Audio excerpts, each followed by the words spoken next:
Hi dears, എല്ലാവരും happy അല്ലേ? Welcome to our channel. എളുപ്പത്തിൽ രുചികരമായ ഒരു കറി ഉണ്ടാക്കണം എന്ന് പറയുകയാണെങ്കിൽ വീട്ടമ്മമാർ ആദ്യം നോക്കുന്നത് ഫ്രിഡ്ജിനകത്ത് മുട്ട ഇരിപ്പുണ്ടോ എന്നാണ്. പച്ചക്കറികൾ എല്ലാം കഴിഞ്ഞാലും ഫ്രിഡ്ജിനകത്ത് മുട്ടയുണ്ടാവും. ഇനിയിപ്പോൾ മക്കൾക്ക് പച്ചക്കറി ഇഷ്ടമായില്ലെങ്കിലോ? അപ്പോഴും നമ്മൾ മുട്ടയെയാണ് ആശ്രയിക്കുന്നത്. 6 മുട്ടയെടുത്ത് പുഴുങ്ങി കത്തി വെച്ച് അതിന് മേതെയൊന്ന് വരഞ്ഞു കൊടുത്തു. മസാലകളെല്ലാം പെട്ടെന്ന് അകത്തോട്ട് കയറാനാണ് അങ്ങനെ ചെയ്യുന്നത്. ഒരു പാൻ എടുത്ത് അതിലേക്ക് കുറച്ച് എണ്ണ ഒഴിച്ച് ഒരു നുള്ളു മഞ്ഞൾപ്പൊടിയും ഒരു നുള്ളു മുളക് പൊടിയും ഇട്ട് ഈ മുട്ടയൊന്ന് ഫ്രൈ ചെയ്തെടുക്കണം. കൂടുതൽ നേരം ഫ്രൈ ചെയ്താൽ മുട്ട ഹാർഡാവും. നിങ്ങൾക്ക് എങ്ങനെയാണോ താല്പര്യം, സോഫ്റ്റായി കഴിക്കാനാണെങ്കിൽ പെട്ടെന്ന് എടുക്കാം. ഞാനിപ്പം കൂടുതൽ സമയം ഫ്രൈ ചെയ്യുന്നുണ്ട്. മുട്ടയെല്ലാം നല്ലപോലെ റോസ്റ്റായി വന്നിട്ടുണ്ട്. ഇനി നമുക്കിതിനെ ഒരു പ്ലേറ്റിലേക്ക് മാറ്റാം. ഇതൊരു സ്പെഷ്യൽ മുട്ടക്കറിയാണ്. 5 സ്റ്റെപ്പുകളിൽ നമ്മുടെ മുട്ടക്കറി റെഡി. ആദ്യത്തെ സ്റ്റെപ്പ് മുട്ട ഒന്ന് ഫ്രൈ ചെയ്തെടുത്തു. രണ്ടാമത്തെ സ്റ്റെപ്പ് 2 ടേബിൾ സ്പൂൺ നെയ്യിൽ ഒരു വലിയ സവാള ചെറുതായി മുറിച്ചതും 2 തക്കാളി ചെറുതായി മുറിച്ചതും 1 സ്പൂൺ ഇഞ്ചി വെളുത്തുള്ളി പേസ്റ്റ് ഇട്ട് ഒന്ന് വഴറ്റിയെടുത്താൽ രണ്ടാമത്തെ സ്റ്റെപ്പ് പൂർത്തിയായി. നമ്മളിപ്പം നെയ്യിൽ സവാള ഇട്ടിട്ടുണ്ട്. അതിലേക്ക് കുറച്ച് ഉപ്പിട്ട് വഴറ്റിക്കഴിഞ്ഞാൽ പെട്ടെന്ന് വഴണ്ടി കിട്ടും. ഈ ടിപ്പ് എല്ലാവർക്കും അറിയുന്നൊരു കാര്യമാണ്, എന്നാലും ഞാൻ വെറുതെ ഒന്ന് പറഞ്ഞു എന്നേ ഉള്ളൂ. സവാള ഒന്ന് ട്രാൻസ്ലൂസൻ്റ് ആയതും ഇതിലേക്ക് 1 സ്പൂൺ ഇഞ്ചി വെളുത്തുള്ളി പേസ്റ്റ് ഇട്ട് നല്ലപോലെ റോസ്റ്റ് ചെയ്യണം. ഇഞ്ചി വെളുത്തുള്ളി പേസ്റ്റിൻ്റെ പച്ചമണം മാറണം, എന്നാൽ മാത്രമേ നമ്മുടെ കറിക്ക് ടേസ്റ്റ് ഉണ്ടാവുള്ളൂ. 5 വലിയ വെളുത്തുള്ളിയും ഒരു ചെറിയ കഷ്ണം ഇഞ്ചിയും മിക്സി ജാറിലിട്ടൊന്ന് അടിച്ചെടുത്താൽ ഇഞ്ചി വെളുത്തുള്ളി പേസ്റ്റ് റെഡി. സവാള നല്ലപോലെ ഗോൾഡൻ കളറായിട്ടുണ്ട്. ഇനി നമുക്ക് ഇതിലേക്ക് 2 തക്കാളി ചെറുതായി മുറിച്ചത് ഇട്ട് കൊടുക്കാം.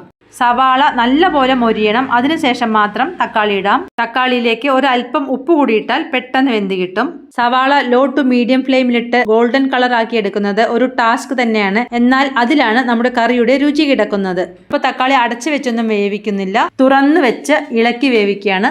നല്ലപോലെ വെന്ത തക്കാളിയിലേക്ക് 1/2 ടീസ്പൂൺ മഞ്ഞൾപ്പൊടി, 1 ടീസ്പൂൺ മുളക് പൊടി, 1 ടീസ്പൂൺ മല്ലിപ്പൊടി, 1/2 ടീസ്പൂൺ ജീരകം വറുത്ത് പൊടിച്ചത്, 1/2 ടീസ്പൂൺ ഗരം മസാല കൂടി ഇടാം. ഇതാണ് നമ്മളുടെ മൂന്നാമത്തെ സ്റ്റെപ്പ്. ഒരു സീക്രട്ട് ഇൻഗ്രീഡിയൻറ്റ് കൂടി ഇതിലിടുന്നുണ്ട്. അതാണ് മുട്ടക്കറിയെ അടുത്ത ലെവലിലേക്ക് കൊണ്ടുപോകുന്നത്. എന്താണ് ആ സീക്രട്ട് ഇൻഗ്രീഡിയൻറ്റ്? 1/4 കപ്പ് തൈര് നല്ലപോലെ ഉടച്ച് നമ്മുടെ കറിയിലേക്ക് ചേർത്താം. അങ്ങനെ നമ്മുടെ 3 സ്റ്റെപ്പ് കഴിഞ്ഞിരിക്കുകയാണ്. ആദ്യത്തെ സ്റ്റെപ്പിൽ മുട്ടയൊന്ന് ഫ്രൈ ചെയ്തു. രണ്ടാമത്തെ സ്റ്റെപ്പിൽ സവാളയും തക്കാളിയും ഇഞ്ചി വെളുത്തുള്ളി പേസ്റ്റൊക്കെ ഒന്ന് ഫ്രൈ ചെയ്തു.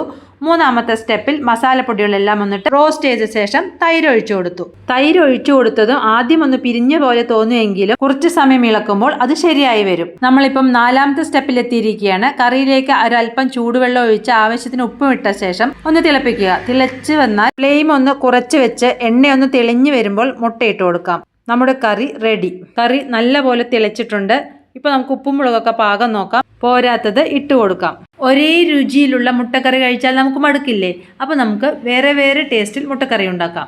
നിങ്ങൾ തീർച്ചയായും ഈ മുട്ടക്കറി ഒന്ന് ഉണ്ടാക്കി നോക്കണം. പുളിപ്പും എരിവും ഒക്കെ ആയിട്ട് അടിപൊളി ടേസ്റ്റാണ്. ഉണ്ടാക്കിയ ശേഷം അഭിപ്രായം കമൻറ്റായി അറിയിക്കണം കേട്ടോ. ഫ്രണ്ട്സിനെല്ലാം ഈ റെസിപ്പി ഷെയർ ചെയ്യില്ലേ? നമ്മുടെ ചാനൽ ആദ്യമായി കാണുകയാണെങ്കിൽ സബ്സ്ക്രൈബ് ചെയ്യാൻ മറക്കരുത്. ഇനി നമുക്ക് മസാലയെല്ലാം മുട്ടയിലേക്ക് ഒന്ന് പൊതിഞ്ഞു കൊടുക്കാം. നിങ്ങൾക്ക് ആവശ്യമുള്ളത്ര ഗ്രേവി ആവുമ്പം നമുക്ക് കറി ഇറക്കാം. പൊറോട്ടയ്ക്കും ചപ്പാത്തിക്കും ഒക്കെ ആണെങ്കിൽ ഇത്തിരി ഗ്രേവി ഉണ്ടാവുന്നത് നല്ലതാണ്. അടിപൊളി ടേസ്റ്റാണ് കേട്ടോ ഈ മുട്ടക്കറിക്ക്. നിങ്ങൾ തീർച്ചയായും ഉണ്ടാക്കി നോക്കണം. ഇനി നമുക്ക് മല്ലിയില വെച്ചൊന്ന് ഗാർണിഷ് ചെയ്യാം. പക്ഷേ എൻ്റെ കയ്യിൽ മല്ലിയില ഇല്ല, അപ്പോൾ ഞാൻ അതിലേക്ക് പുതിന ഇലയാണ് ഇട്ടിരിക്കുന്നത്. നിങ്ങൾക്ക് താല്പര്യമുള്ള പോലെ ചെയ്യാം. ഇതാണ് 5ാമത്തെ സ്റ്റെപ്പ്. ഞാൻ ഈ മുട്ടക്കറി ഉണ്ടാക്കിയിരിക്കുന്നത് ചോറിന് കഴിക്കാനാണ്. അതുകൊണ്ടാണ് ഞാൻ അധികം ഗ്രേവിയൊന്നും ഇല്ലാതെ എടുത്തിരിക്കുന്നത്. ഇതിനൊരു സർവിങ് ബൗളിലേക്ക് മാറ്റാം. കുറച്ച് ഫോട്ടോസ് എല്ലാം എടുക്കാനുണ്ട്. നിങ്ങൾക്ക് ഈ റെസിപ്പി ഇഷ്ടമായെങ്കിൽ ലൈക്ക് ചെയ്ത് സപ്പോർട്ട് ചെയ്യണേ. താങ്ക്